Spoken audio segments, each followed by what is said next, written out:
Salut à tous, c'est Dr Aim Ben Abdeslam, assistant en cardiologie à l'hôpital Farhat Hachet de Sousse. Je vais vous parler de la prise en charge de l'insuffisance cardiaque aiguë et du choc cardiogénique dans le cadre de ce module en ligne organisé par le Collège de cardiologie et de chirurgie cardiovasculaire que je remercie pour l'invitation. Cliniquement, l'insuffisance cardiaque aiguë, c'est les symptômes de l'insuffisance cardiaque que vous connaissez, qui vont s'installer de façon rapide ou rapidement progressive, qui vont conduire le patient à consulter aux urgences et nécessiter généralement une hospitalisation en urgence. Ils peuvent évoluer vers l'hypoperfusion et l'état de choc, d'où la prise en charge qui doit être rapide. Avec initiation lorsqu'il s'agit d'un tableau d'insuffisance cardiaque inaugurale, donc chez un patient qu'on ne connaît pas insuffisant cardiaque, sinon une intensification du traitement. Le pronostic est réservé, comme vous voyez, avec une mortalité et un taux de réhospitalisation qui peuvent atteindre les 45% à 1 an.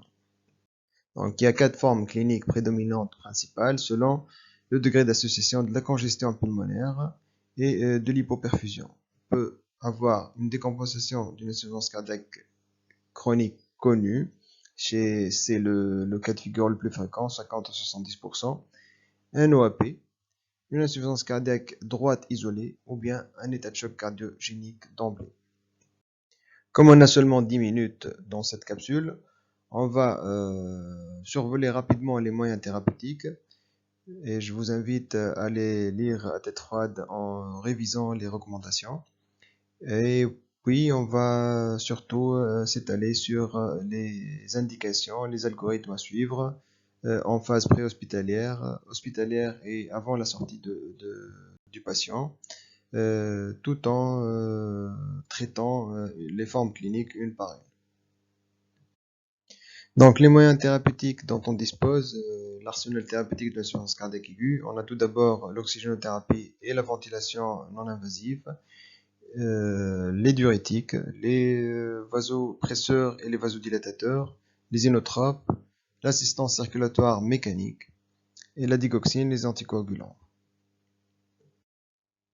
L'oxygénothérapie, donc le message clé, pas d'oxygène systématique vu qu'il a certains effets délétères. Donc il faut le réserver lorsque il y a une baisse de la saturation et associer la ventilation lorsque on tend vers la détresse respiratoire et l'intubation lorsque ces deux moyens ne sont plus efficaces. Pour les diurétiques, c'est le traitement de base de l'insuffisance cardiaque aiguë. Il faudrait démarrer par de faibles doses, puis augmenter selon les besoins du patient et surtout monitorer les diurétiques. C'est le message clé ici, pas de diurétiques sans monitoring de sodium urinaire et de la diurèse horaire pour savoir adapter les doses. Un algorithme qui reprend ce que je viens de dire. Donc, on démarre le diurétique toujours avec un bolus 2 fois par jour au moins.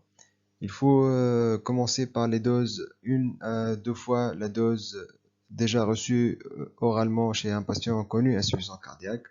Et puis, on va mesurer le sodium urinaire qui est disponible rapidement, ou bien monitorer la diurèse horaire sur 6 heures et ajuster les doses selon donc les résultats de ces deux tests.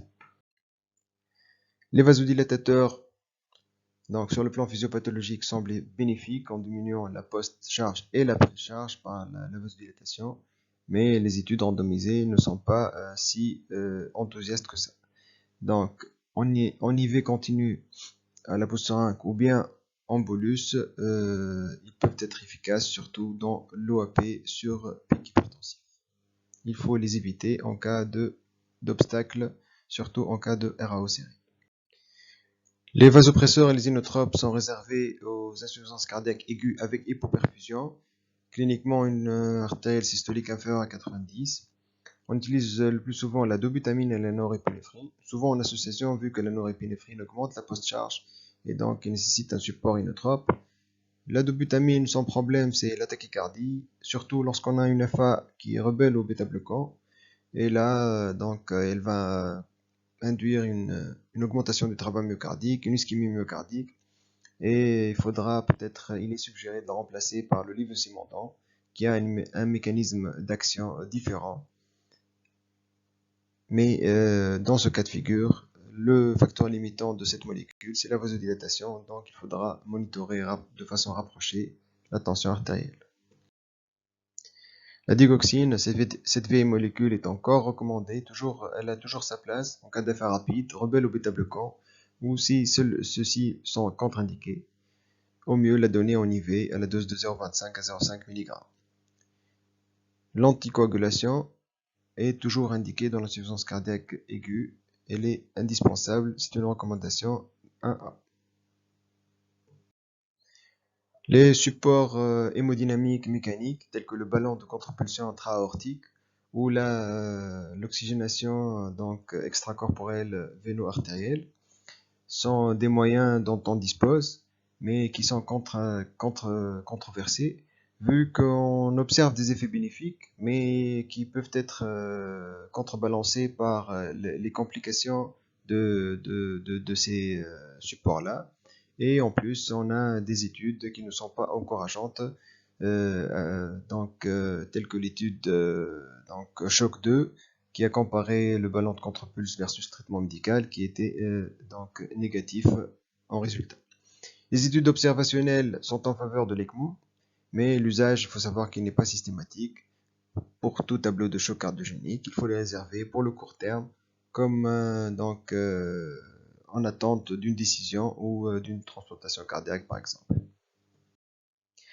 Donc on arrive à la prise en charge, qui commence par la phase préhospitalière, qui débute par le premier contact médical, first medical contact. Et là, il faudra surtout faire deux importantes mesures: le monitorage des constantes vitales du patient et l'oxygénothérapie s'il y a une désaturation. Commencer la ventilation non invasive si on a une détresse respiratoire.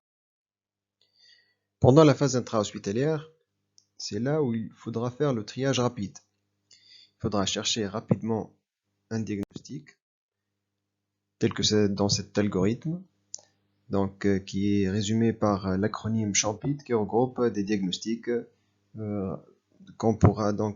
qui pourront bénéficier d'un traitement étiologique rapide et efficace, tel que le syndrome coronarien aigu, une arythmie, une embolie pulmonaire ou une tamponnette.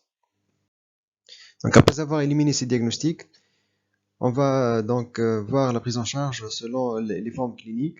On commence par la décompensation d'une insuffisance cardiaque connue, le scénario le plus fréquent. On aura toujours la congestion en premier plan. Il faudra rechercher si une hypoperfusion est associée, oui ou non. Dans le cas où il n'y a pas d'hypoperfusion associée, il faudra commencer par les diurétiques de l'anse, rechercher une amélioration du tableau clinique. Si oui, il faudra passer à l'optimisation thérapeutique. Sinon, il faudra augmenter les doses des diurétiques. Et dans certains cas de figure, lorsqu'on n'arrive pas à obtenir un résultat adéquat, il faudra peut-être associer d'autres classes diurétiques pour augmenter la diurèse. Dans les cas extrêmes où lorsque cette stratégie ne marche pas, là on devra y aller à la dialyse pour décongestionner le patient. Devant l'OAP, là où la congestion est au premier plan et la détresse respiratoire est prédominante, il faudra axer la prise en charge sur l'oxygénothérapie, la ventilation et bien sûr associer les diurétiques en premier lieu. Lorsque on identifie un pic hypertensif, on pourra associer ou lorsque la tension artérielle le permet, on pourra associer un vasodilatateur tel que le dérivé nitré pour améliorer le tableau clinique. Et après, si on n'a pas une amélioration, il faudra considérer la dialyse et les supports mécaniques. Dans le cas de figure de l'insuffisance cardiaque droite aiguë ou le cœur pulmonaire aigu, là il faudra s'acharner à éliminer donc, un infarctus qui atteint le VD ou bien une embolie pulmonaire qui peuvent bénéficier d'un traitement spécifique. Sinon, c'est la diminution de la précharge. La prise en charge va être axée sur la diurèse, sur les diurétiques à forte dose. Et si donc on a une hypoperfusion associée ou de l'hypotension, on pourra y associer les vasopresseurs et les inotropes. Et donc, après avoir augmenté les doses dans les cas extrêmes, c'est donc, les supports mécaniques du ventricule droit et la dialyse. Donc on arrive à l'état de choc cardiogénique, la forme clinique la plus extrême. Le premier réflexe à avoir, c'est de penser à une complication mécanique d'origine ischémique qui pourra bénéficier d'un traitement spécifique. Parfois, la mise en place de ce traitement ne sera pas possible au début. Il faudra passer par l'optimisation de l'hémodynamique en utilisant, bien que ne dispose pas de beaucoup d'études randomisées qui justifient leur utilisation, mais on aura sûrement besoin des inotropes et des vasopresseurs pour optimiser l'hémodynamique. Il faudra optimiser bien sûr l'oxygénothérapie et on aura surtout besoin dans ce tableau-là d'une ventilation, d'un support donc ventilatoire. Et lorsqu'on en dispose, c'est là où ils trouvent tout leur intérêt. Le support mécanique circulatoire nous permettra donc de stabiliser le patient en attente de l'acheminer vers un traitement spécifique de revascularisation ou un traitement chirurgical. C'est là où il faudra donc c'est là où ils trouvent tous leurs bénéfices, les supports mécaniques. Si on a donc une amélioration de l'hypoperfusion et de la dysfonction, donc de la défaillance multiviscérale, c'est là où on commencera à sevrer le patient des drogues et du support mécanique et l'acheminer vers le traitement idéologique, qu'il soit une reperfusion, une chirurgie pour traiter et corriger la complication mécanique. Dans le cas contraire, ça sera donc un prolongement du support mécanique qui va donc et il faudra surtout éviter donc et monitorer les complications et ça sera donc la dialyse et le traitement palliatif. Lorsqu'on a une amélioration de l'état du patient, il faudra surtout pas se précipiter à le faire sortir. La phase avant sortie de l'hôpital est une phase capitale, vu qu'on a prouvé que la persistance de congestion lors de la sortie des patients de l'hôpital a été corrélée à une surmortalité. Le traitement médical optimal est très important à garder chez ces patients. Et lorsqu'on est amené à diminuer les doses ou à arrêter un traitement, comme par exemple à arrêter un IEC ou un ARA2 lorsqu'on a une hypoperfusion ou arrêter un bêta-bloquant, il faudra donc reprendre des stabilisations du patient et avant sa sortie. Je rappelle ici que l'arrêt systématique des bêta-bloquants n'est pas recommandé car il a été prouvé délétère chez ces patients. Un autre élément très important, c'est la recherche systématique d'un déficit en fer, vu que c'est fréquent chez ces patients. Et la substitution donc, de ce déficit permet d'améliorer le pronostic donc, des patients en insuffisance cardiaque.